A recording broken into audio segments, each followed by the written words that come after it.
Shabbat Shalom a todos. Shabbat Shalom. O Hakadosh Baruch Hu nos abençoe em nome de Yeshua. Hoje nós vamos falar da Parashá Vaigash. E essa Parashá é emocionante. E nós vamos tratar de algumas coisas assim muito interessantes. E como nós já fazemos costumeiramente, né? Nós estaremos começando lá pela Brit Hadashah. Vamos lá para Lucas capítulo 6, verso 12. E em diante, até o verso 16, está escrito assim: E aconteceu que naqueles dias subiu ao monte a orar e passou a noite em oração a Elohim. E quando já era dia, chamou assim os seus discípulos e escolheu 12 deles, a quem também deu o nome de apóstolos. Shimeon, ao qual chamou de Kefa, e André, seu irmão, e Jacob, e Yohanan, Filipe, e Bartolomeu, Matitiarro, e Toma, e Jacob, filho de Alfeu, e Shimeon, chamado Zelote, e Yehudá, filho de Tiago, e Yehudá Iscariote, que foi o traidor. Nós temos aqui, irmãos, uma lista dos discípulos que foram chamados por Yeshua, os seus Talmidim, tá? Qual é a conexão que existe entre os 12 e a família de Yosef, os 12 filhos de Jacob?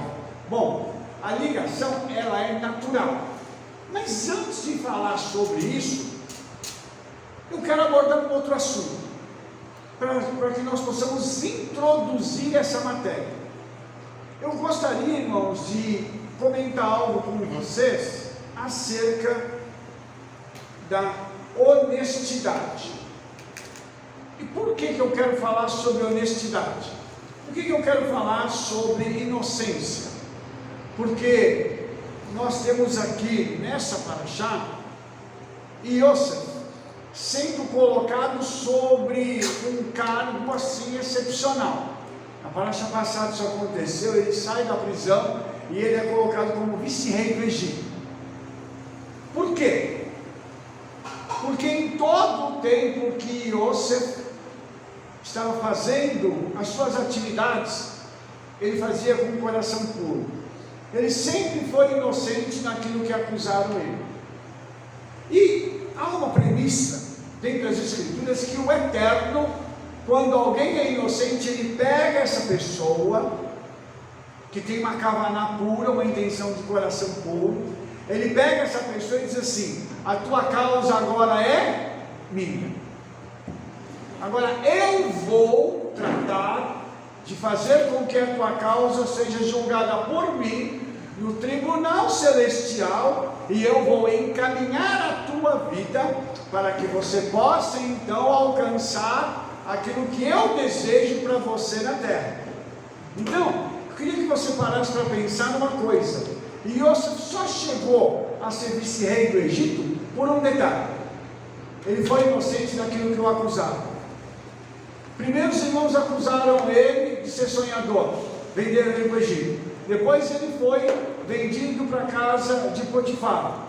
A mulher de Potifar acusou ele injustamente, ele vai para a cadeia. Na cadeia ele está lá por uma acusação injusta, e o Senhor tira ele da cadeia para colocar ele sobre a terra do Egito. Então, tudo que fizeram contra Yosef foi mentira, foram acusações infundadas. Mas a gente tem que parar para pensar que na acusação infundada, o que o Senhor faz? Ele pega a causa e traz para ele. Irmãos, todos aqueles que prejudicaram Yosef sofreram. O Midrash diz que houve uma retaliação grande contra aqueles que intentaram contra Yosef. Nós vimos aqui na parashá o caso de Yehudá, né? Nós já comentamos sobre isso nas posições passadas, mas hoje eu quero te mostrar como é importante quando nós somos inocentes, porque o Senhor vai preparar a nossa vida, permitindo que nós passemos por algumas circunstâncias e situações. Essas situações vão moldar o nosso caráter, como aconteceu com Yosef. Obviamente ele já tinha uma educação que o preparara para o momento que ele estava vivendo. ele já tinha sido trabalhado pelo seu pai, ensinado pelo seu pai. Porque Yosef vai fazer uma coisa que hoje tem no mundo atual. Ele criou a logística. Ele inventou a logística. Até isso o judeu inventou, né? Que legal! Isso é muito chique, irmão, isso é muito lindo. Quando ele faz isso, ele começa a criar também uma técnica de armazenamento. E ele cria a forma de distribuir isso. E cria também, administrativamente falando, a forma de vender e esse dinheiro vir para o governo de Faraó. Tanto que nessa paraxá nós lemos que Faraó fica com tudo. Todo o Egito, inclusive os egípcios, passam a ser escravos de Faraó. Por quê? Por causa da administração de um judeu. Não sei se você está entendendo a mensagem que eu estou querendo te passar essa tarde. Todas as vezes que nós estamos preparados pelo Senhor, e nós somos inocentes quando alguém nos acusa, o Senhor permite que nós passemos por determinadas situações, às vezes desagradáveis, chatas da gente passar, às vezes são humilhantes. Já imaginou ele ir para a cadeia sem ter cometido crime? Coisa, né? Mas ele foi para a cadeia. Só que no momento certo o Senhor falou assim: eu vou agora trazer a honra para compensar a desonra que você passou, a humilhação que você passou. Presta atenção no que eu vou falar para você agora, porque essa paraxá mostra para a gente como o Senhor deu a volta nos inimigos de Yosef. E Yosef, hoje, nessa paraxá, é maior do que Potifar. Ele é chefe de Potifar. Eu não sei se você parou para entender o que eu estou tentando te dizer. Potifar comprou Yosef como escravo. Agora Yosef é chefe dele. Agora Yosef manda muito mais do que ele. Agora Yosef tem uma autoridade para fazer coisas que ele nunca vai poder fazer, porque o Senhor entrega na mão de Yosef aquele aspecto como uma honraria. Não ache, irmãos, não ache que o Senhor não ligue para aquilo que aconteceu comigo e com você. Onde é que Yosef foi desonrado? No Egito. Ele foi desonrado pelos egípcios, mas foi desonrado antes pelos irmãos. Onde é que ele vai ser honrado? No Egito. Por quem? Pelos egípcios e no final agora pelos irmãos. Você percebe a mecânica celestial? Você percebe o Senhor tratando, dando a volta, indo lá na frente, fazendo com que essas situações sejam revertidas? Então, quando isso acontece, nós temos uma situação que é um chamado do Senhor para que determinadas pessoas ocupem determinados cargos. Yosef não era um religioso. Yosef, ele era um homem secular, mas que tinha um grande temor do eterno. Você pega Daniel, ele era um político de carreira, mas um homem temente ao eterno. Ele não precisou largar ministério para fazer as coisas do mundo, mas ele foi capacitado antes, e com temor do Senhor, ele fez aquilo que o mundo precisava, sendo a voz do Senhor para aquelas pessoas. E aí nós temos agora 12 homens que são chamados do meio de uma multidão. Yeshua vai pegando cada um deles, pensando cada um deles, que tem o seu trabalho secular. Agora eles vão abandonar o trabalho secular para se tornarem mensageiros. Então eles vão ser chamados aqui de Shaliachim, ou como a igreja costuma dizer, os apóstolos, que são aqueles que são enviados com uma missão. Eles aqui abandonam o mundo secular para servir ao Senhor. E é uma coisa interessante, Porque neste caso aqui, entre eles, tem uma pessoa que vai trair todo mundo. Não é trair só Yeshua, ele vai trair todos os outros 11. Porque quem deseja abater o líder do rebanho, não deseja abater só o líder. Essa pessoa deseja acabar com todo o rebanho. A sua intenção é maligna desde o princípio. Então olha só que interessante, eles foram chamados para mudar o mundo. Esses 12 homens tiveram um chamado, e dentro do seu chamado, eles vão passar por poucas e boas. E nós vamos perceber aqui as coisas que vão acontecer com esses homens, por eles terem optado por ficar ao lado do rabino que estava convidando-os para serem seus discípulos. Aqui Cristo vem e convida eles, fala assim: você quer ser meu discípulo? Vem andar comigo aqui.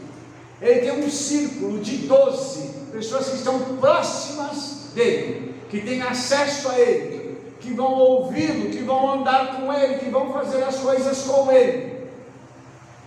12 homens que vão ter o privilégio de verem milagres acontecendo todos os dias, e vão ter acesso à sabedoria celestial de Yeshua. Ah, Rabino, eu queria tanto ter vindo naquela época. Será que você ia aguentar? Porque não é só ser discípulo de Yeshua, ele tem o depois. Eles vão morrer por Yeshua, e cada um vai morrer de um jeito aqui. Será que nós hoje, na nossa geração, suportaríamos esse tipo de situação? Será que nós suportaríamos o que Yosef suportou? Voltar para Paraxá agora, porque nós estamos falando só da parte boa da Paraxá agora, né? Agora ele está governando. Ah, Rabino, eu quero um governo, eu quero passar isso que Yosef passou. Tem gente que fala assim: eu quero receber as coisas que já recebeu. Verdade, todo mundo quer receber a bênção de Jó? Ah, eu quero. Mas você está disposto a ter os seus filhos todos mortos? Você perder tudo? Você está disposto a contrair uma enfermidade mortal e na última hora isso ser revertido pelo Senhor? Está disposto a passar por tudo isso primeiro? Porque o dobrado é a consequência da obediência. E aqui Yosef vai receber isso porque ele foi obediente. E isso é uma coisa importante para nós pararmos para pensar, irmãos, que o sofrimento de Yosef teve uma compensação por parte do Senhor, assim como teve de Jó. Mas o sofrimento de Yosef houve, o Senhor compensou ele. Tanto que ele teve 2 filhos, né? Vocês não se lembram como era o nome dos filhos dele? Manassés, que me faz esquecer, ou seja, eu já estou curado daquilo tudo que eu passei, de todo sofrimento. Agora eu tenho Manassés, que me fez esquecer. O Senhor curou a minha alma. E depois eu tenho Efraim, para dizer que ele é duplamente frutífero. Os irmãos entendem que tem que passar por um processo. Não dá para falar assim: ah, eu quero só a bênção. Quem que não quer só a bênção? Se alguém de vocês não quiser, eu quero. A pergunta é: como é que nós encaramos isso? Porque nós temos que olhar para as Escrituras e entender o que está acontecendo aqui. Quando Yeshua chama esses 12, ele chama para dizer assim: vocês vão ficar comigo, eu vou discipular vocês, e depois vocês vão dar continuidade, vocês vão mudar a história do mundo. Assim como Yosef vai para o Egito para mudar a história do Egito e do entorno ali. Por quê? Porque ele salva aquele povo da fome, da extinção pela fome. Os irmãos estão entendendo isso? Que está por trás disso tem uma situação aqui, e essa situação, ela é uma situação tão espiritual, que precisava de um homem que tivesse contato com o Hakadosh Baruch Hu, para que esse homem pudesse falar: Senhor, eu estou entendendo tudo, eu vou passar por tudo isso, porque lá na frente o Senhor tem algo para fazer na minha vida, o Senhor tem uma promessa, e o Senhor vai cumprir. Eu sonhei que eu estava reinando, eu agora estou na prisão. A prisão é diferente do reino. Senhor, o que eu vou fazer agora? O Espírito Santo deve ter dito: só mais um pouquinho, já está quase na hora de sair, aguenta firme aí. Por quê? Porque lá precisava ser trabalhado. Rabino, mas ele precisava ser humilhado. A gente não sabe. Ele precisou ficar ali e ser humilhado, para que quando ele se tornasse vice-rei, ele pudesse então falar assim: eu estou aqui para servir ao Eterno, não porque eu sou um cara bom, que eu sou o maior intérprete de sonhos que tem. Então que quando Yosef chega diante de Faraó, falando assim: ouvi dizer que você interpreta sonhos. Ele falou assim: não, peraí, o negócio não é bem assim não. As interpretações vêm do Senhor. Ele já jogou a glória para quem? Para quem de direito. Por isso, irmãos, quando esses homens são chamados por Yeshua, eles são chamados com um propósito de mudar a história. Quantos de nós estamos habilitados para passar por isso, para mudar a história da nossa nação? Quantos de nós estamos dispostos a sofrer para que isso possa acontecer? Lembra que tem um preparo anterior, tem que preparar antes. Você acha que Yosef não conhecia a Torá? Conheci muito, porque o pai deve ter despejado para ele os segredos da Torá, porque ele era o filho amado de Jacó. Jacó deve ter contado tudo para ele. Eu imagino que o que Jacó pôde contar para Yosef, ele contou de segredo da Torá. E é por isso que eu quero dizer para você: não perca seu tempo, prepare-se conhecendo a palavra, estude, não seja só um aluno, seja um estudante. Rabino, qual que é a diferença do aluno e do estudante? O aluno está aqui, vocês estão me ouvindo agora, vocês são passivos, estão recebendo informação, está indo para aí, um pouco vai ficar gravado, um pouco vai sair da cabecinha. Ah, Rabino, eu quero me tornar um estudante. Então, quando você chegar na sua casa, prepare o material e amanhã pegue tudo que vai ser dito aqui e vá rever e estudar e se aprofundar no que você está recebendo. Aí você vai se tornar um estudante, para que você possa ter tudo isso gravado, para ser parte da tua vida, do teu dia a dia. O que você acha que os discípulos de Yeshua faziam? Por que eles precisavam estudar? Porque eles sabiam que mais à frente algo iria acontecer, isso seria requisitado deles. Percebe? Deixa eu pôr um pontinho aqui, voltando um pouco. Hoje a gente vê muitas frustrações. Eu vou pôr a igreja porque tem mais isso. Por isso que é importante a gente estudar a Bíblia, desde Bereshit, Gênesis, a Torá, que eu falo que é a base, né? Porque você vê a caminhada, as histórias das pessoas, que as coisas não vêm assim, porque a gente vê muito isso aqui, este é o ano de Yosef. Já viu isso? Sim, sim. O ano de Yosef. Aí o ano de Yosef é assim, é muito trigo, é muita fartura, ele vai reinar, ele vai fazer. Só que no meio daquela multidão, tem muita gente que não passou ainda coisas que precisa passar. Tem gente que vai poder reinar como Yosef. Por quê? Porque já passou pelo deserto, já sofreu um monte.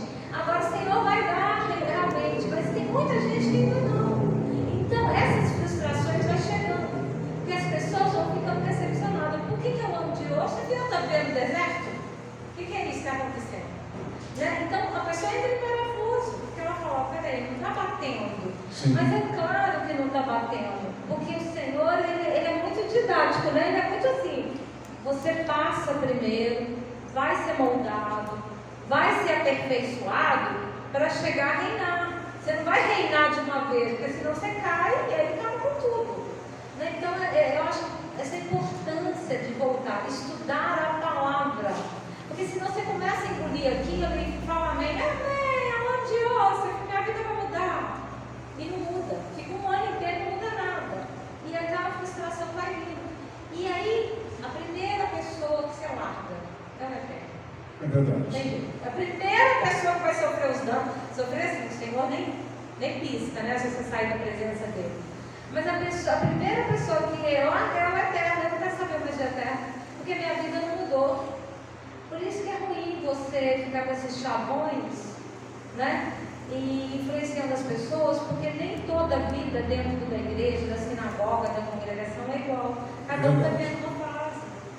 É verdade. E nós temos que tomar cuidado com isso, irmãos. Por isso que a Escritura tem que ser analisada dentro do contexto. Por que você acha que nós estamos chamando desse contexto lá para trás?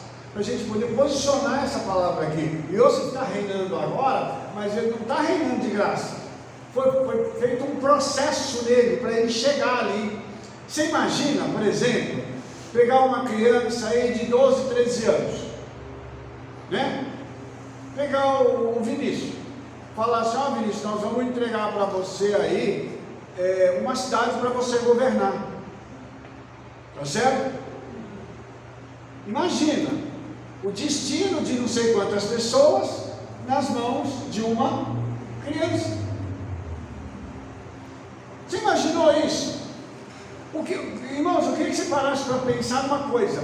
O sonho de Faraó que Iosef interpretou estava ligado ao destino de muitas pessoas. Se Iosef não fizesse a coisa certa, ele comprometeria a vida de muitas pessoas. Vocês estão entendendo? Então, para mim poder reinar, falar assim, eu vou assumir isso aqui que o Senhor tem para mim. Baruch Hashem. Mas a questão é, você está pronto?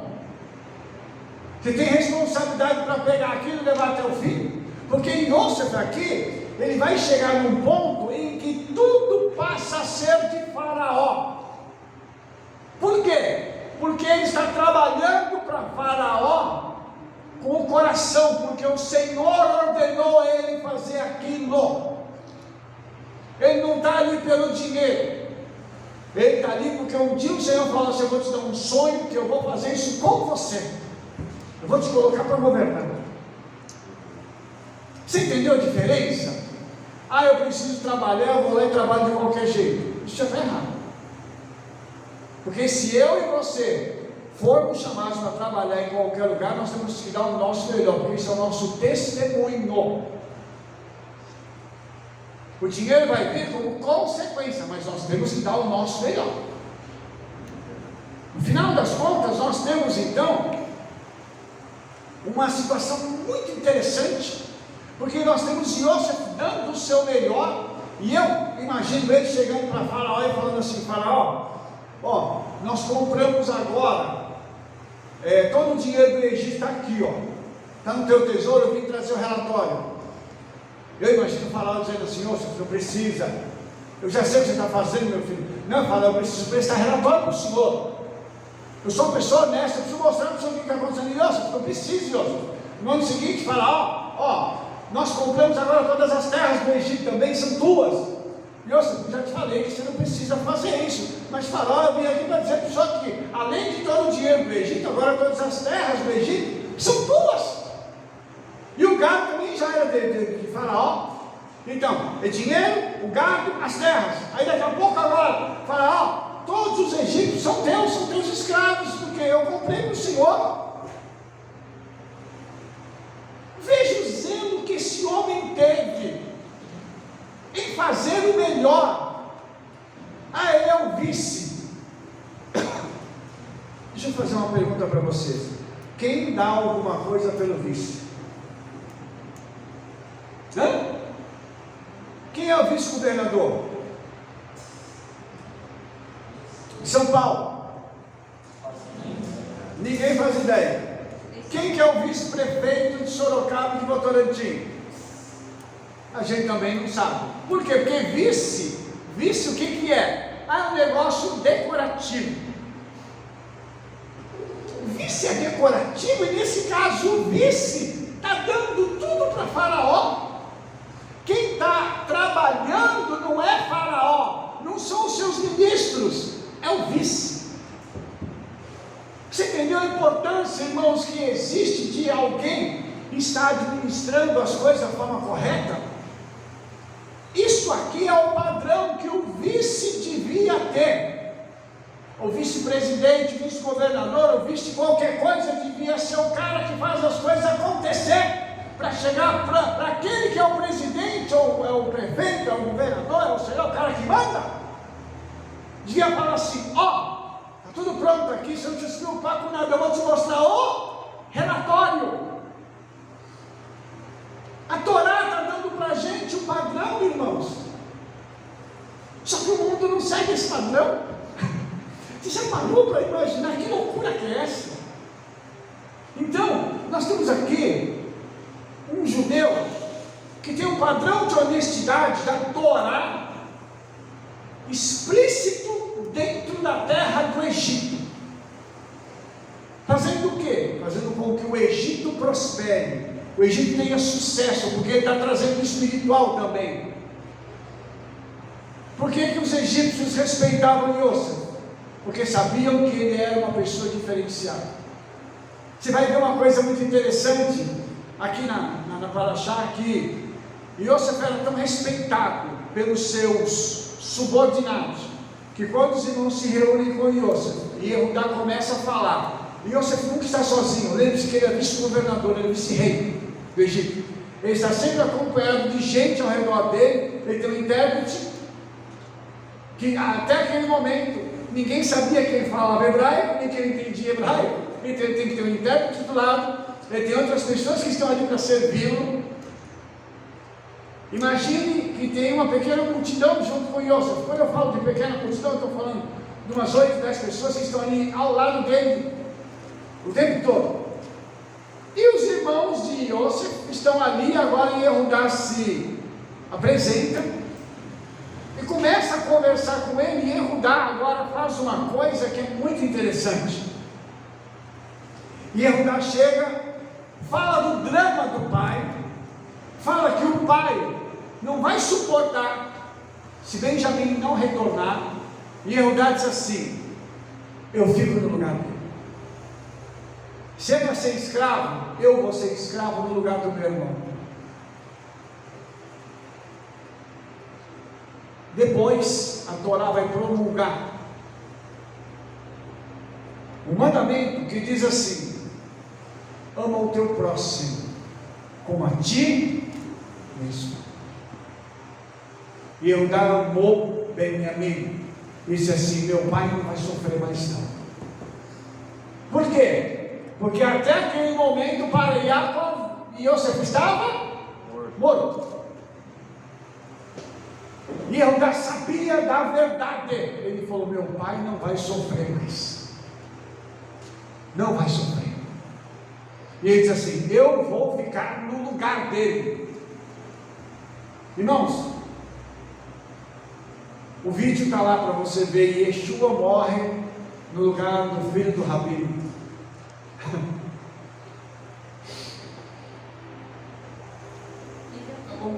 O rabino deve ter falado para Baraba: filho, um outro rabino teve que morrer em seu lugar. O que Yehudá estava fazendo? Se colocando nesta posição para que ele fosse escravo no lugar do irmão. O que Yeshua fez por nós? Ele diz assim: eu morro para que vocês tenham vida. Eu morro por vocês. Vou fazer uma pergunta aqui.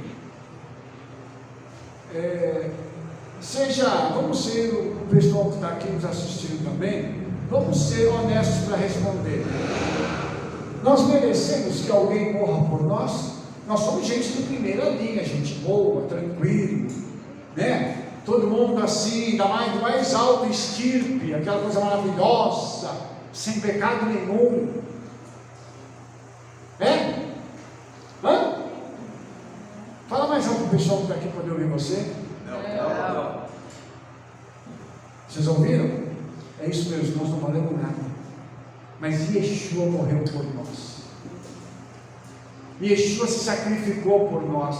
E Yehudá estava fazendo aqui o papel que Yeshua faria no futuro. E aí, irmãos, a situação fica tão tensa, no sentido bom da coisa, porque aí Yosef não resiste mais. E Yosef dá uma ordem para que todas as pessoas que estavam ali saíssem do recinto. Ele deu essa ordem na língua egípcia. Todos os egípcios que estavam ali ouviram Yosef falando, entenderam a ordem e saíram. Eu fico imaginando, como dizem os irmãos lá de Portugal, né? Cá com os meus botões, que o pessoal, os irmãos de Yosef ficaram olhando, o pessoal saindo pela porta, todo mundo saiu. E quando todo mundo sai, Yosef então finalmente desaba e começa a chorar. Você imagine 11 homens olhando para o vice-rei do Egito, tendo uma conversa com ele, de repente sai todo mundo e esse homem começa a chorar. Eles devem ter olhado um para o outro e falado assim: o que está acontecendo? O que está ocorrendo aqui? E de repente esse homem que é egípcio diz para eles: Ani Yosef, em hebraico eu sou Yosef.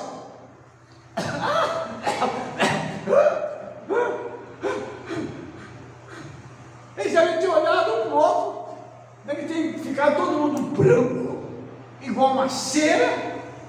E ele disse: ei, calma, eu sou Yosef, que vocês venderam para a terra do Egito, não se preocupem não, eu sou irmão de vocês. Aí que deve ter quase infartado todo mundo. Em hebraico. Os irmãos estão entendendo o que está acontecendo? De repente há uma revelação. E Yosef se revela aos seus irmãos em hebraico. Só que ele tem a aparência de egípcio, mas ele tem o DNA de um judeu. Aleluia. Isso é lindo, irmãos, porque isso está escrito que vai acontecer com Yeshua. O profeta Zacarias diz que eles olharão aquele a quem eles traspassaram e chorarão como se chora pelo unigênito do Pai.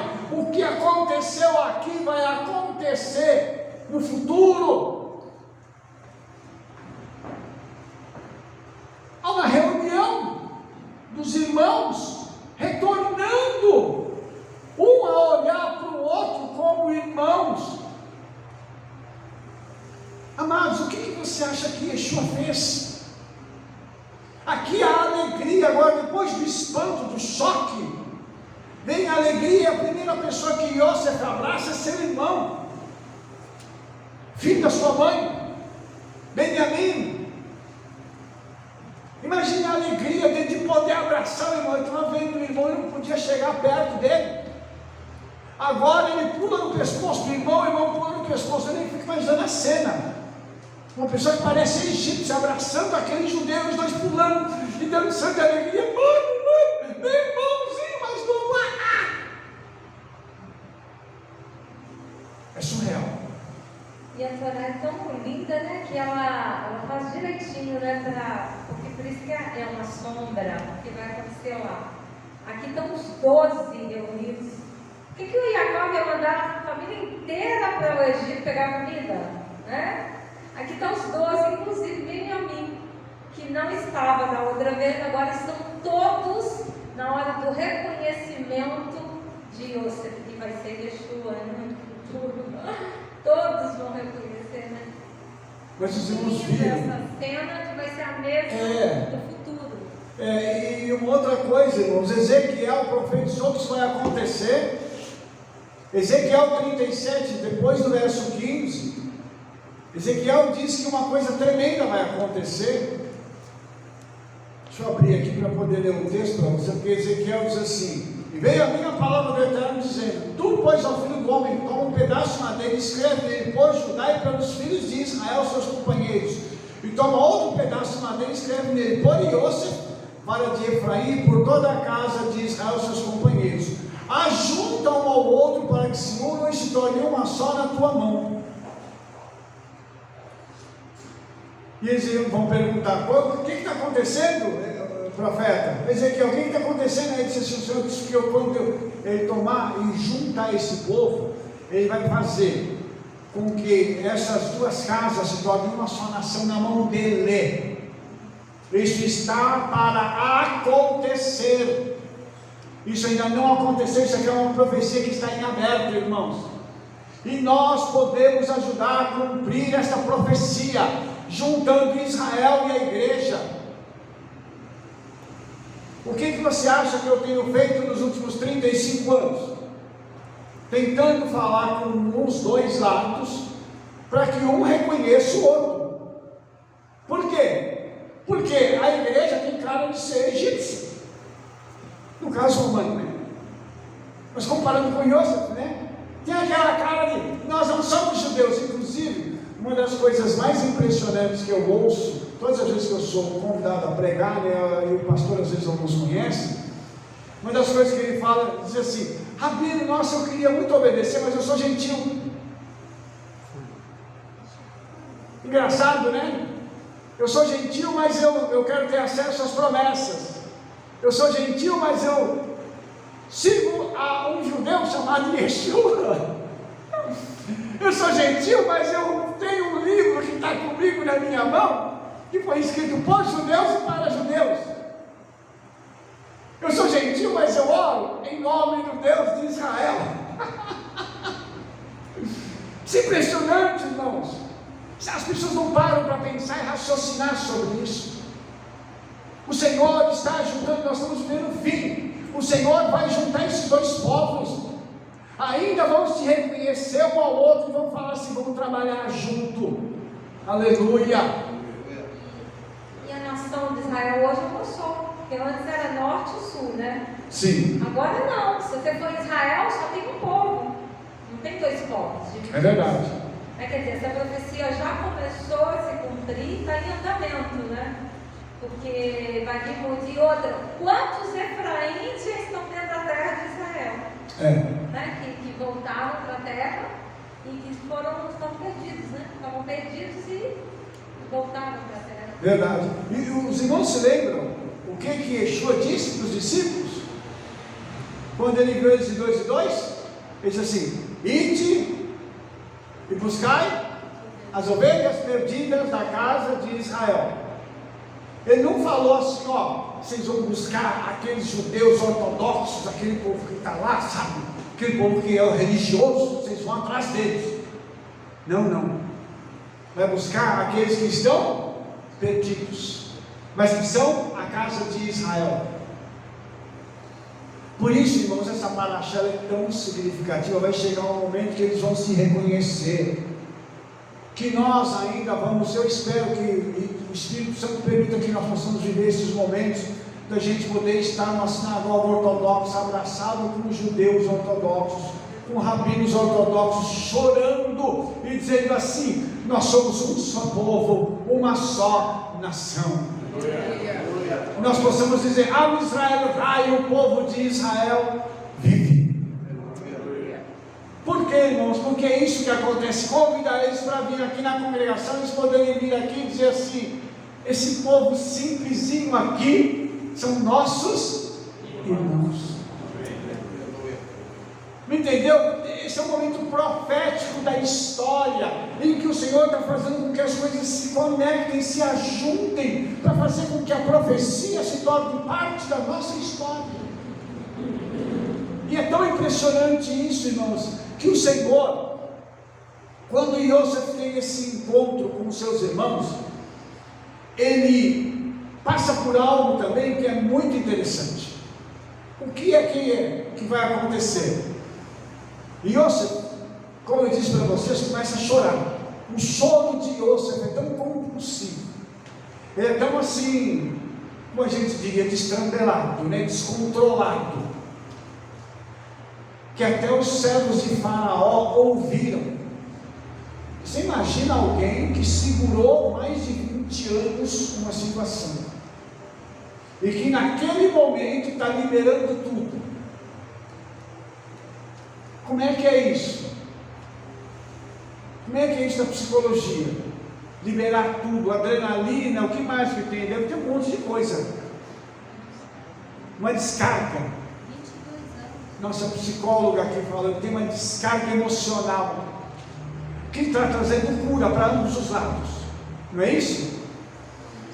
Imaginou isso, irmãos? A casa de Faraó ouviu. E aí, quando o Faraó ouve, e olha que lá não tinha WhatsApp. A notícia chegou, gente, a notícia chegou rápido. Eu vou contar, vou abrir um parênteses aqui, só para a gente, né, descontrair um pouco. Eu acho que quem levou a notícia foi uma mulher. E você que está me ouvindo agora, o que você acha? Você não acha que foi uma mulher? Para ser tão rápido assim, tinha que ser, não é verdade? Mas você imagina que ele saiu, ele tinha 17 anos, novinho. Ele está com 39, quase 40 anos. Tá? 22 anos. 22 anos está sem ver a família. Então as emoções dele estão à flor da pele. Por quê? Porque ele está ouvindo aqui que o pai acha que uma oferta despedaçou. E que o pai ficou muito triste, a alma ficou abatida. Quer dizer, ele está ouvindo sobre o pai. Quer dizer, ele não aguentou. Quem que aguentaria 22 anos longe do pai? Achando que o pai ouvindo aqui que o pai está sofreu, e que se o menino ficar, ele vai sofrer mais ainda. Quer dizer, eu acho que qualquer um de nós cairia em prantos. Com certeza. O clima, irmãos, eu queria que você tentasse entender que o clima ali é muito, a tensão emocional é muito grande, né? Imagina ele vendo os irmãos, reconhecendo os irmãos, e os irmãos não o reconhecem. Ele não pode falar nada, ele tem que esperar o momento certo para poder falar. Isso mostra também o outro lado da inteligência emocional e espiritual que Yosef teve, de se controlar para dizer a coisa certa no momento certo e colher o efeito esperado. Porque imagina tudo isso acontecer. Por isso eu vejo uma coisa interessante, irmãos. O pessoal diz assim: ah, porque naquela época o Espírito Santo não estava agindo. Imagina, mais ação do que essa? É brincadeira. O Espírito Santo se movendo ali, preparando as circunstâncias para que tudo pudesse explodir e dar certo para todo mundo. E o mais interessante é que isso veio num tempo tão interessante que Faraó já era dono de tudo e Yosef já tinha trazido isso para ele, que quando Faraó ouve, os irmãos de Yosef estão aí, o que Faraó pensou? Eu falei isso no vídeo passado. Se um homem desse está fazendo tudo isso pelo Egito, imagina se eu trazer a família com o pai. Porque se o filho carrega tudo isso, imagine o pai. Isso eu me colocando no lugar de Faraó. E aí, nós vamos entender por que Jacó, quando é apresentado para Faraó, a primeira coisa que ele faz é abençoar Faraó. E a última coisa que ele faz antes de sair é abençoar Faraó de novo. Eu acredito que a expectativa de Faraó se cumpriu naquele encontro. Porque não há diálogo. Faraó faz uma pergunta e Jacó responde. Jacó abençoa, responde e abençoa de novo e vai embora. Lógico que a Torá omitiu esse diálogo. Deve ter havido uma conversa entre eles. Deve ter havido um bate-papo entre eles. E para Faraó chegar e dizer assim: eu vou dar para vocês um pedacinho lá de deserto, um lugarzinho lá para vocês colocar seus bichinhos e tal. Não foi isso? Não. Faraó disse que ia dar o que para eles? O melhor da terra do Egito. Vamos estar um pouquinho lembrando, né, que Faraó era considerado um Deus. Que Deus que precisa ser abençoado. Ele já é Deus. Não faça pergunta difícil para você responder, por favor. Quer dizer que como era o nível. E a prova não se importou de que eu sou Deus e tal, Deus sol, eu sou isso, aquilo. Nada disso. Eu estou aqui, vou abençoar, e vou sair, vou abençoar. Quer dizer, o maior abençoa o menor, que era o Faraó, né? Lá em Hebreus. Mas os irmãos entenderam isso? Irmãos, Jacó carregava um negócio, e além de tudo, Jacó é profeta. A próxima paraxá eu vou mostrar isso para vocês de forma explícita, clara.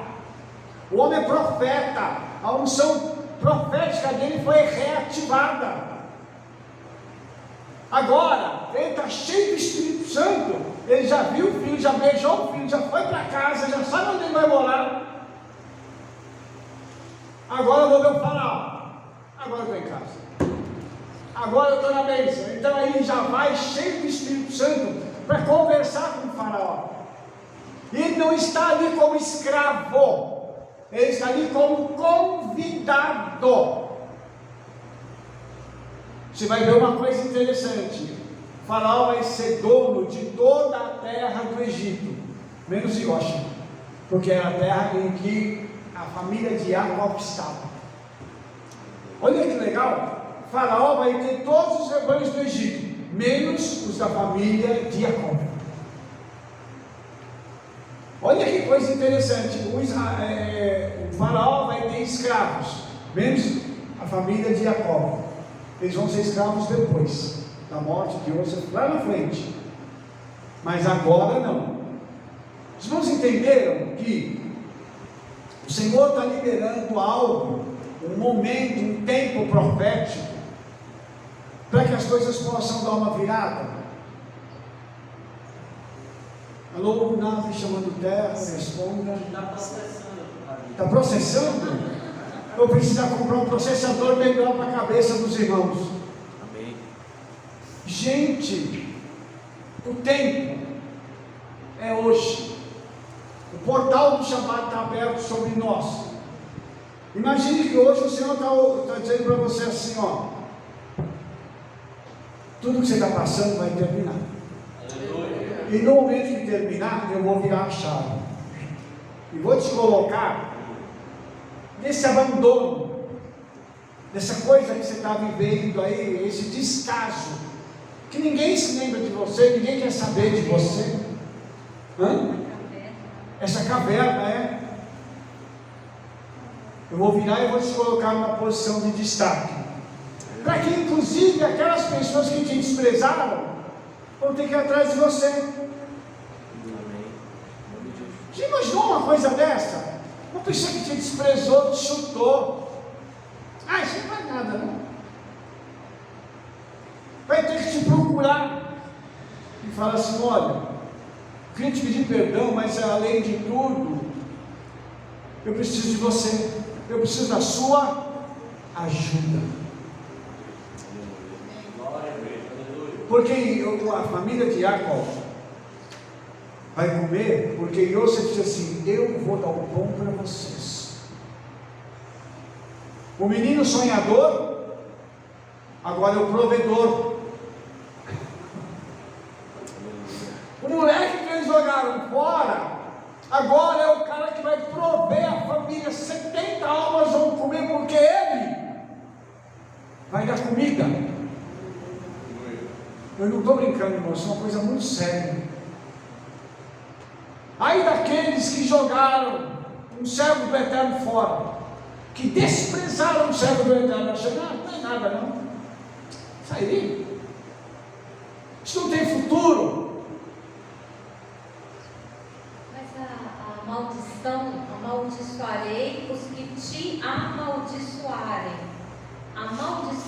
quando a pessoa te amaldiçoa, é um desprezo, é não dar valor. É qualquer, não dou valor.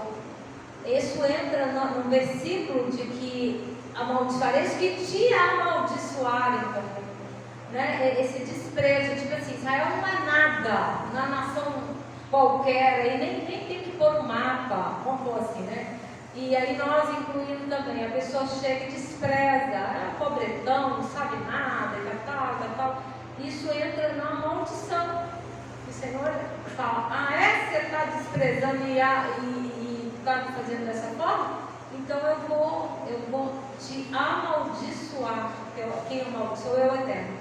E outra coisa que eu queria até colocar, a palavra xingar hoje em dia lá em Israel é a mesma para amaldiçoar. Quando xinga, está amaldiçoando. Então olha o risco quando você xinga alguém e fala, mas assim, é a mesma palavra para maldição. E é muito interessante. Deixa eu só voltar um pouquinho na Bíblia, que eu acho que é importante. Eu estou louca aqui, Rebeca.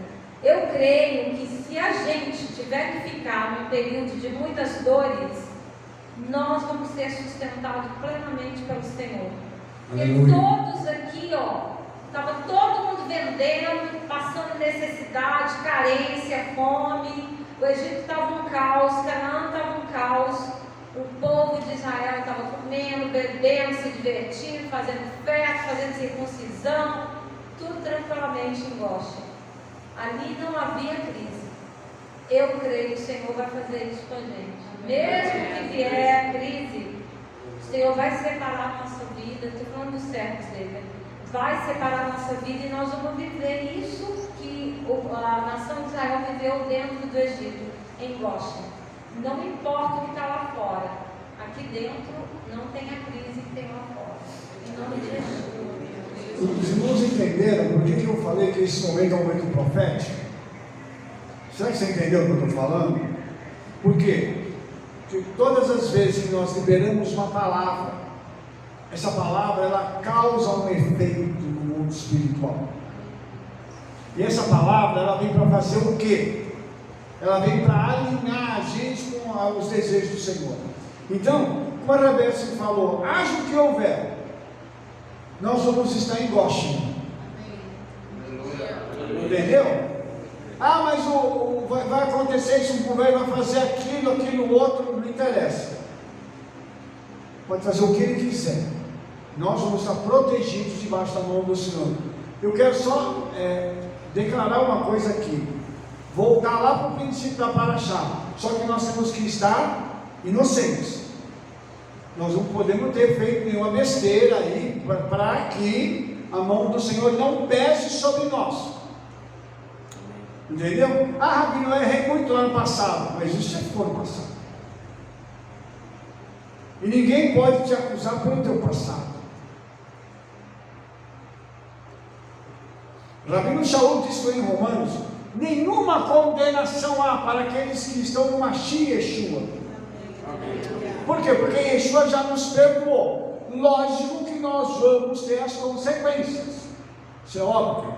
Mas assim, eu vou te acusar hoje daquilo que você fez lá atrás?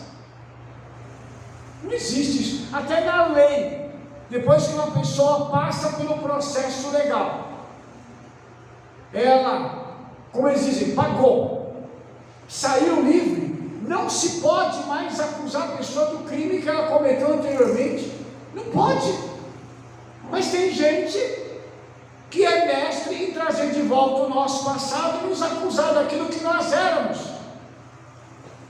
Por quê? Para tentar humilhar. Você vai ver que Yosef, quando fala para os irmãos, fala assim: não pese no coração de vocês terem me vendido, porque foi o Senhor que usou a vida de vocês. Eles pagaram o preço, lógico. Minha opinião, Yosef ia para o Egito? Ia. Não precisava ser daquele jeito, mas ele ia de qualquer jeito. Porque tinha um propósito. A história de Yosef passava por 22 anos no Egito. Os irmãos foram usados por causa da intenção lá atrás deles. Essas pessoas que estão diante de Yosef, que ele está abraçando agora, chorando junto com eles, não são os mesmos homens que estavam lá. Eles tiveram oportunidade e Yehudá está dando mostra do arrependimento.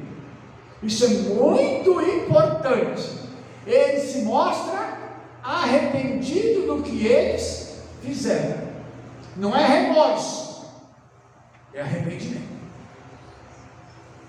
E eles estão preocupados não só com Benjamim, estão preocupados com o pai, que está lá em Canaã, e que se acontecer alguma coisa com Benjamim, o pai morre, porque eles viram que quase morreu.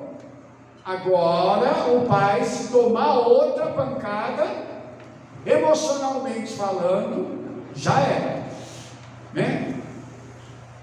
Esse ponto é muito importante, Rabino, porque o senhor falou agora, as pessoas não eram, aqueles homens não eram os mesmos, porque isso a gente também tem que fazer essa reflexão na nossa vida. O que eu sou hoje? Eu sou melhor ou pior do que eu já fui? Infelizmente a gente ouve relatos de pessoas que tiveram já um relacionamento com o Eterno e falam, naquela época eu orava no monte, eu fazia isso, eu jejuava, eu ia para tal, e hoje nem vai para a igreja, nem vai nada, já fica só em casa e encontra várias desculpas para que isso esteja acontecendo, mas eles não se preocuparam com o pai da primeira vez. A gente leva lá e fala que o rival melhorou, e agora não, agora eu estou disposto a dar minha vida porque meu pai não vai suportar. E isso é bem importante. E também só para passar, o senhor falou sobre manifestação do Espírito Santo naquela situação, era puramente o Espírito do Senhor, porque o domínio próprio era a manifestação do domínio próprio na vida de Yosef, para ele se controlar com tudo aquilo que estava acontecendo e tudo no seu tempo certo. E só um minuto, André. O quebrantamento que isso produziu nos irmãos, porque no momento certo ele se quebrantou. Isso gerou um resultado, porque o Espírito Santo já estava naquele ambiente. Os irmãos estão entendendo? Irmãos, se o Espírito Santo não estiver no ambiente, não haverá transformação. Nada acontece. Os irmãos entenderam? Quem é que vai pegar a palavra e fazer com que ela possa transformar meu coração? Você? A pessoa lá de fora? O motorista de ônibus? O atendente? Lá no supermercado? É o Espírito Santo, irmãos. Se o Espírito Santo não estiver entre nós, nada vai mudar. Por isso nós precisamos do Espírito Santo hoje, porque lá ele já estava atuando. Você viu que o André acabou de falar? Então ele estava ali, ele preparou o ambiente, houve o quebrantamento, isso transbordou. E aí, é uma coisa interessante para se falar. O transbordamento do Espírito Santo alcançou a casa de Faraó.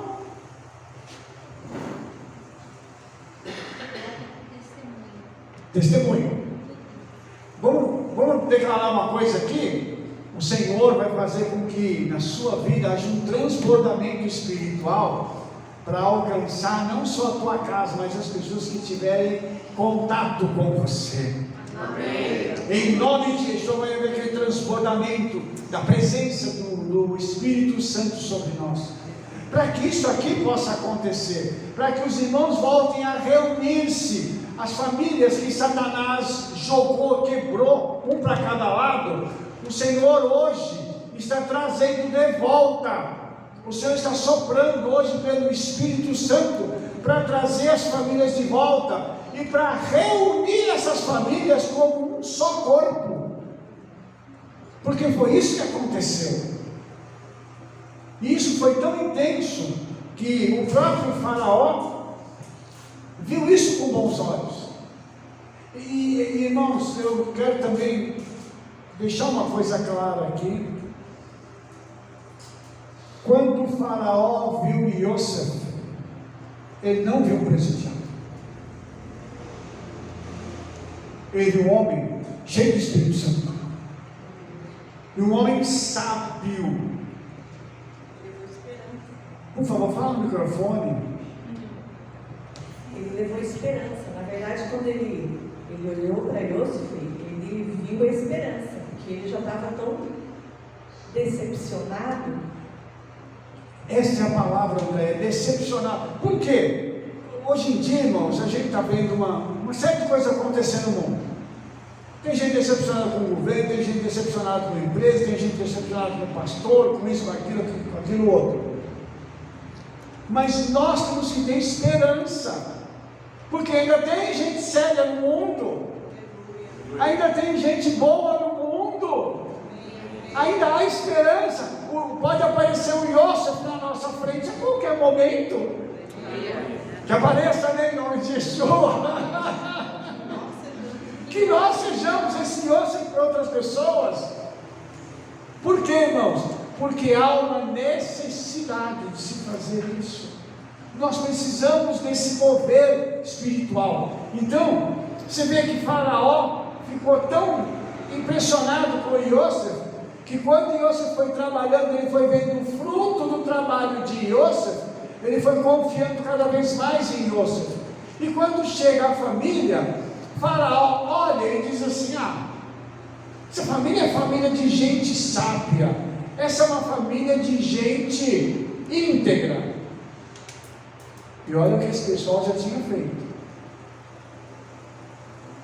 Quase mataram o irmão, quase enfataram o pai, mentiram, fizeram um monte de coisa. Simeão e Levi mataram uma cidade inteira, só gente boa. E chegou um ponto aqui bem rápido. Olha a importância de Yosef ser um homem que não denegriu a imagem da sua família. Porque ele poderia ter contado para várias pessoas lá no Egito: foram meus irmãos que me venderam, hoje eu estou escravo aqui, porque minha família me abandonou, por causa disso, daquilo outro. Porque quando você está com raiva, você quer despejar tudo. Só que depois que você volta ao normal e vê sua família, você quer estar bem. Mas o outro que você falou está com raiva da família. Porque Faraó poderia ter ficado com raiva. Não, mas eles não te abandonaram? Não, vai vir para cá não, você não vai ajudar não. Ele era o dono de tudo, ele podia muito bem. Isso dá a entender que Yosef guardou no coração, ficou bem quietinho só para ele, sofrendo com essa situação. Ele não quis denegrir a família, ele sofreu e colocou diante do Senhor: Senhor, eu tenho um sonho. Ele estava trazendo a memória, porque quando os irmãos chegou, ele lembrou do sonho. Quando você não está mais na sua memória, você nem deixa para lá. Mas ele tinha em memória o sonho. Então, a importância disso, da gente não falar do marido, não falar dos irmãos, não xingar, tá? Porque depois você quer voltar e fica bem. Aí fica feio. Mas não conta, bate em você, te espanca, faz tudo. Agora você está abraçando, beijando, fica feio. Então é melhor ficar quietinho. Claro que tem caso e caso, né? Tem caso que tem que levar para a polícia.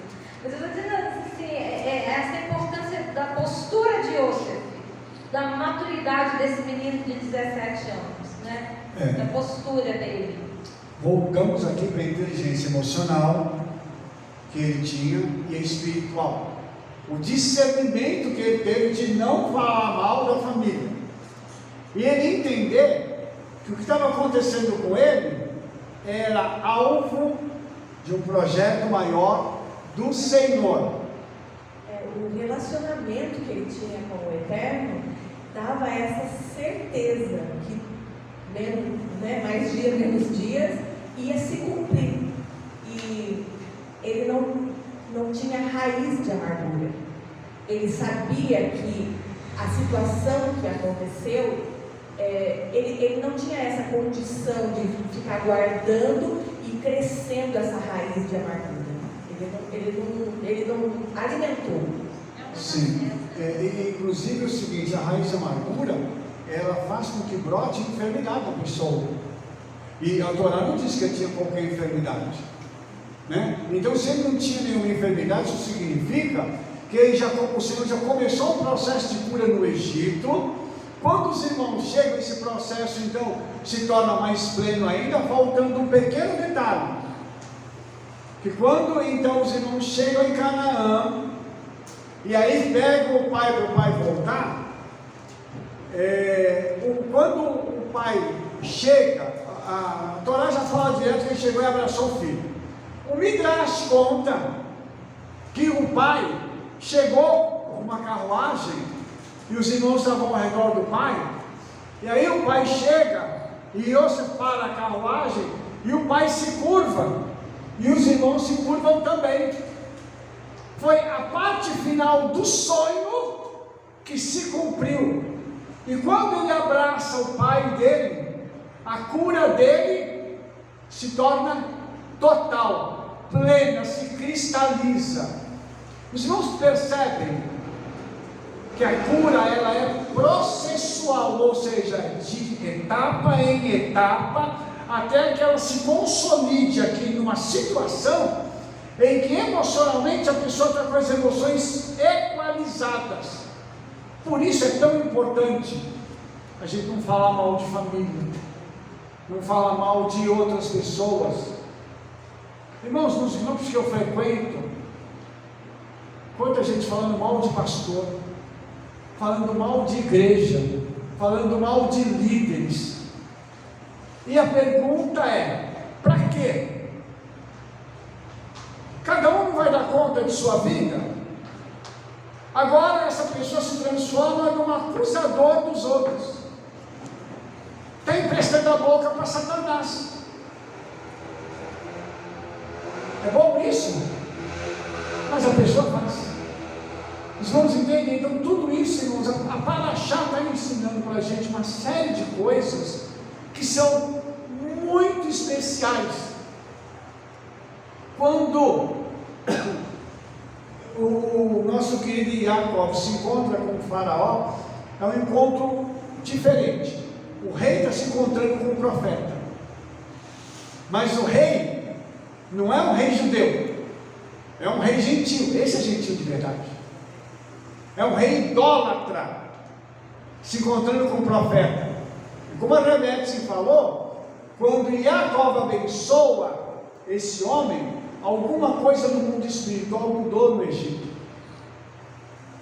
Por quê? Porque Yosef tinha trazido algo, mas agora o pai, o patriarca, vem e em cima daquilo que Yosef tinha construído, ele vai e melhora, com duas bênçãos.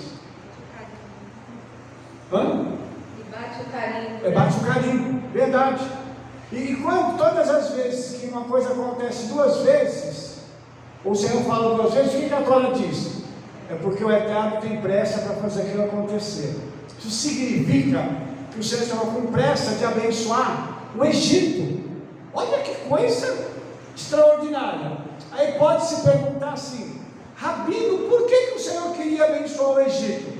Para cumprir a palavra que o Senhor disse para Abraão: abençoarei os que te abençoarem. Como o faraó recebeu e deu o melhor para eles, qual seria a contrapartida do Eterno? Eu vou abençoar a nação do Egito. E também esses 5 anos que ainda falta, que é a da fome, o Senhor pode ter abreviado para que fosse rápido, passasse rápido. Por quê? Agora tem uma família iluminada no Egito que necessita de alimento. Então esse sonho dele tinha que se cumprir, porque tinha que ser toda uma série de coisas. Mas esses 5 anos pode ser rápido, não precisa ser longo, né? Porque o Senhor poderia ter abreviado o tempo, ser mais rápido, né? Porque está faltando 5 anos aqui ainda, né? Então vai ter fome ainda, mas o Senhor pode ter abençoado. Deixa eu só falar uma coisinha aqui importante da cura de Yosef.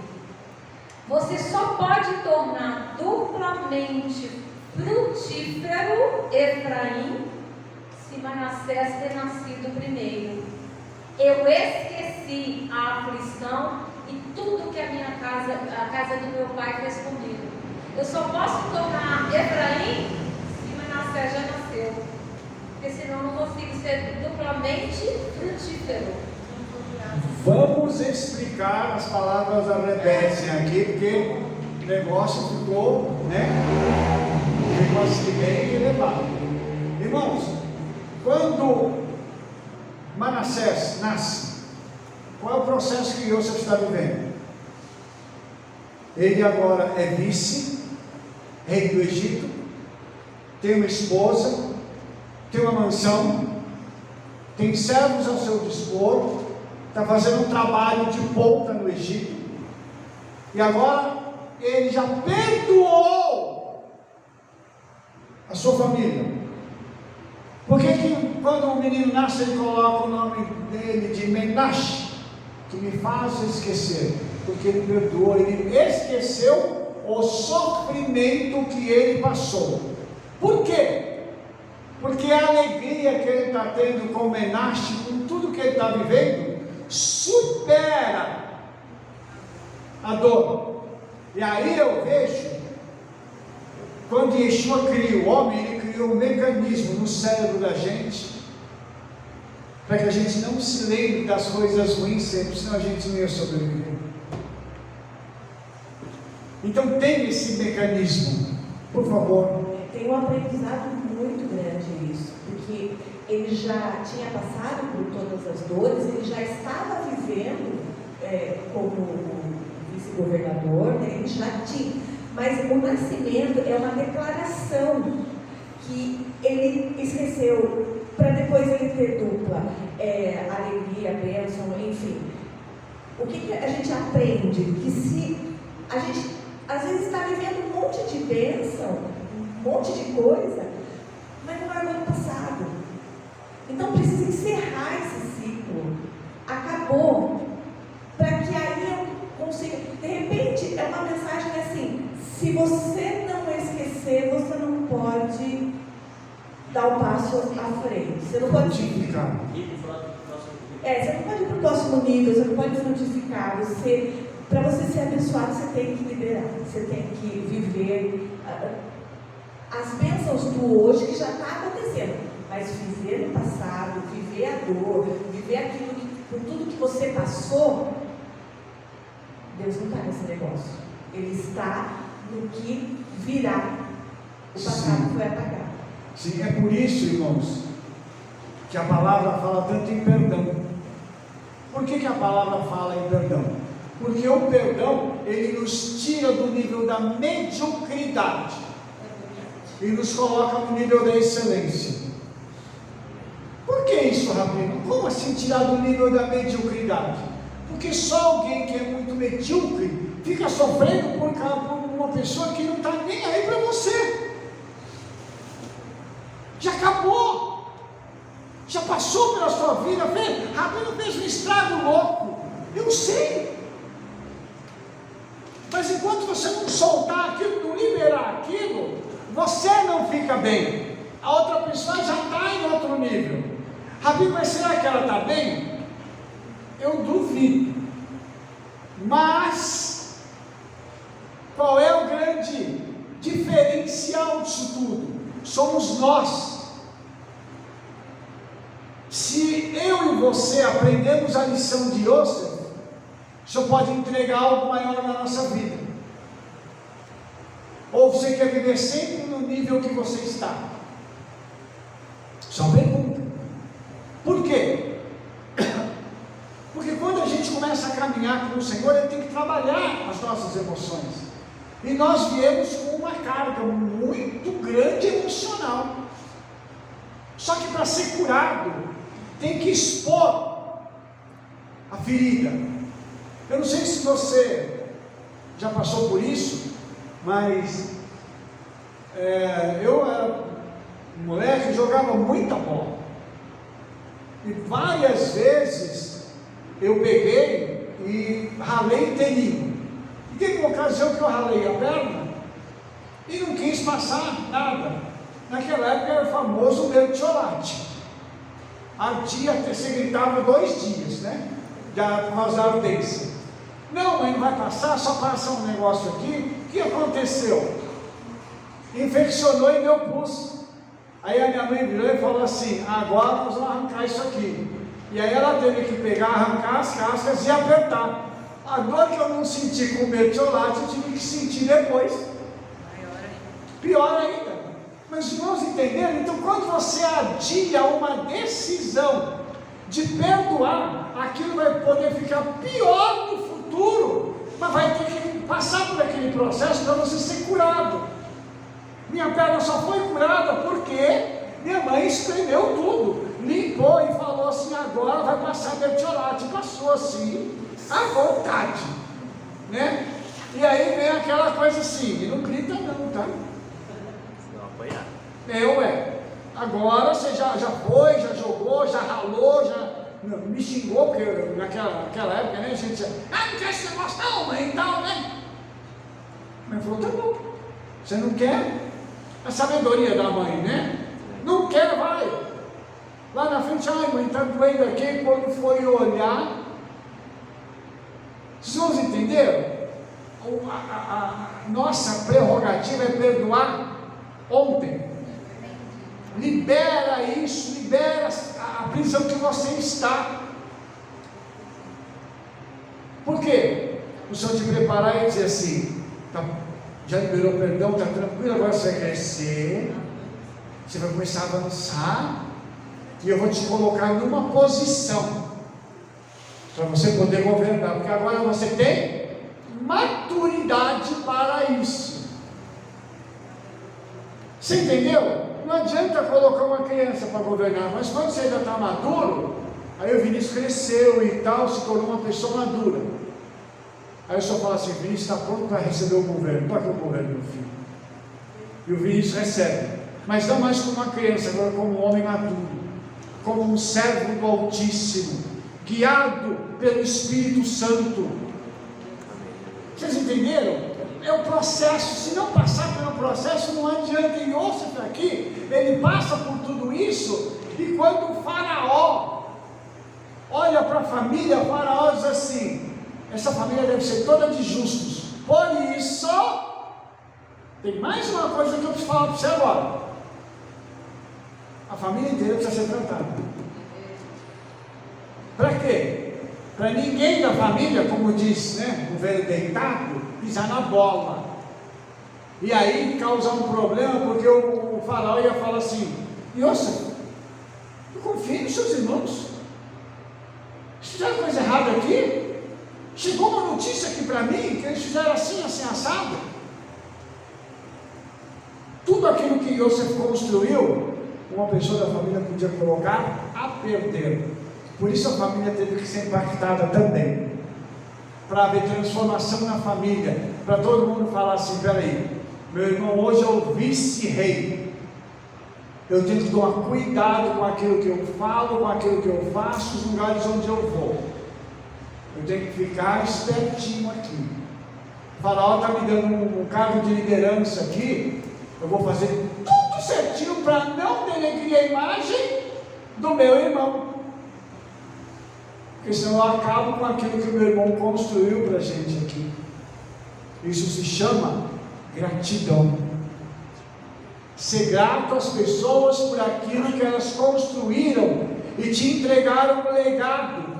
Pronto. Você não tem que se esforçar, você está recebendo isso dele. Imagina que os irmãos não tiveram que fazer nada, porque Yosef aprontou tudo para eles e entregou. E novamente, o irmão mais desprezado foi aquele que o Senhor honrou mais e falou assim: você vai cuidar da tua família. Tanto que o livro de Crônicas diz que Rúben era o primogênito, mas a primogenitura foi entregue para Yosef. Olha só que coisa extraordinária. Houve uma mudança espiritual. E como isso aconteceu no reino espiritual, quando o Senhor virou a chave, ele falou: Yosef, está com você, toma, você é o primogênito agora, você cuida de tudo. Entendeu isso? Por isso a Torá é tão rica em lições para as nossas vidas, para dizer para a gente assim: enquanto eu e você estivermos fazendo tudo certinho e tudo bonitinho, o Senhor vai estar preparando todas as coisas para nós. Amanhã ou depois, acontece uma coisa, um evento, uma conexão, que traz tudo à tona. E de repente, você que estava esquecido, nós que estávamos jogados no lixo, alguém vai chegar e falar assim: não, pera aí, isso não. Deixa eu falar uma coisa aqui, deixa eu ver uma coisa aqui, de repente a coisa vira do dia para a noite. E hoje, com os meios de comunicação que nós temos, isso pode mudar em minutos. Porque depois que uma notícia vai para as redes sociais, e o pessoal começa a curtir, compartilhar, já era. Os irmãos entenderam isso? Mas tudo isso é um processo celestial. Aí eu vou... Nossa, estamos terminando já. Aí eu vou falar uma coisa para você. Nas cortes celestiais, onde as bênçãos são alocadas em determinados locais para serem entregues. Aí eu acredito que o Senhor dá ordem aos anjos e fala assim: ó, pode começar a distribuir e derramar. E você vai fazer aqui para surtir um efeito lá longe. Porque foi o que ocorreu com Yosef.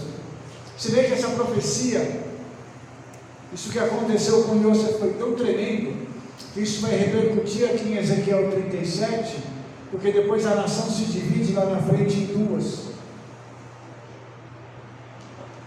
E como a nação se dividiu, o que aconteceu? Foi para a diáspora.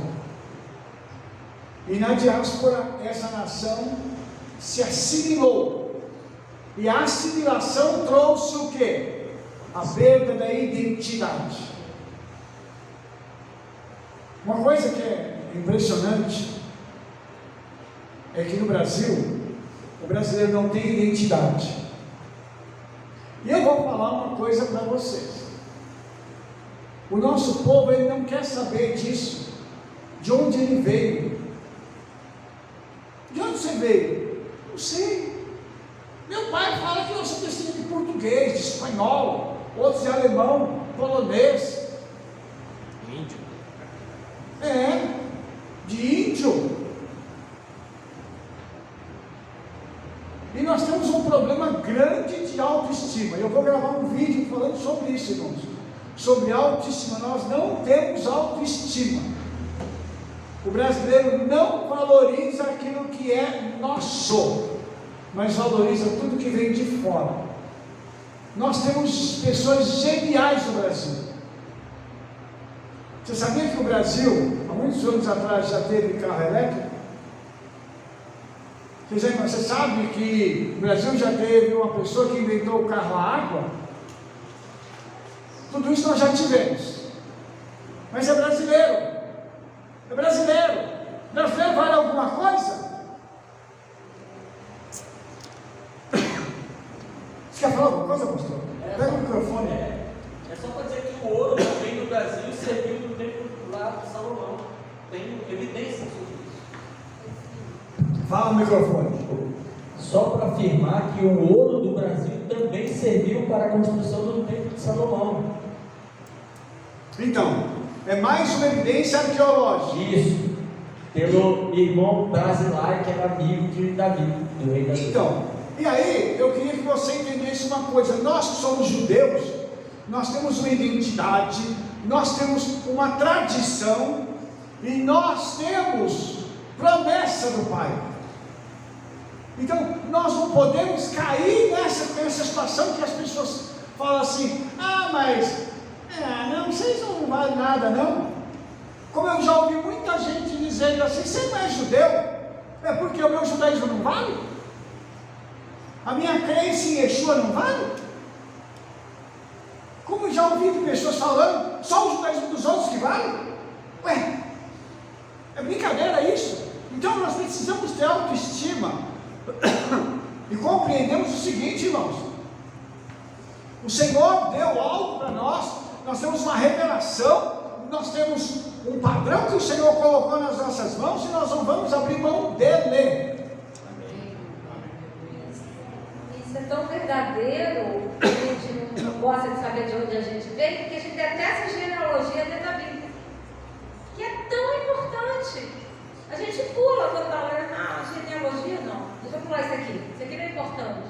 É super importante você saber quem deu origem a quem. É tanto que o livro, o Evangelho de Mateus, já começa com genealogia, para saber de onde Yeshua veio, porque peraí, surgiu do nada? Caiu lá do céu e veio e desceu para a terra e pronto? Não, ele tem uma história, ele começou lá atrás, ele veio de Abraão, veio vindo e tal, prosseguindo, Adão, né, começou lá atrás. Então a importância disso, de estudar a genealogia também, aí que volta o aluno e o estudante, né? O aluno ouve e fala, tá bom, o estudante não, peraí, deixa eu ver se Eu vou atrás. eu vou atrás. E só para completar esse raciocínio da Rebete, se nós não tivéssemos a Bíblia, nós não íamos compreender nada disso, e nós íamos continuar sendo um povo desprezado, porque nós somos a mistura de muitos povos. O Brasil foi colonizado por judeus, a América do Sul foi colonizada por judeus. Então nós não temos o que falar, irmãos. Nós carregamos uma identidade poderosa. E aqui quando o Senhor diz assim, eu vou reunir vocês, eu vou pegar vocês e vou juntar dos 4 cantos da terra, significa o seguinte: o Espírito Santo está trabalhando, o Espírito Santo está soprando. Quando eu comecei isso há 35 anos atrás, falando sobre judaísmo messiânico, as pessoas diziam assim, você é louco. Hoje o judaísmo messiânico é uma realidade no Brasil.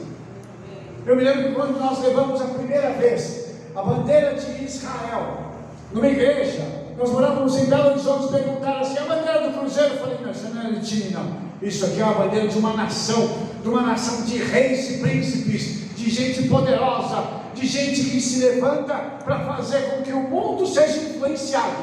Estes somos nós.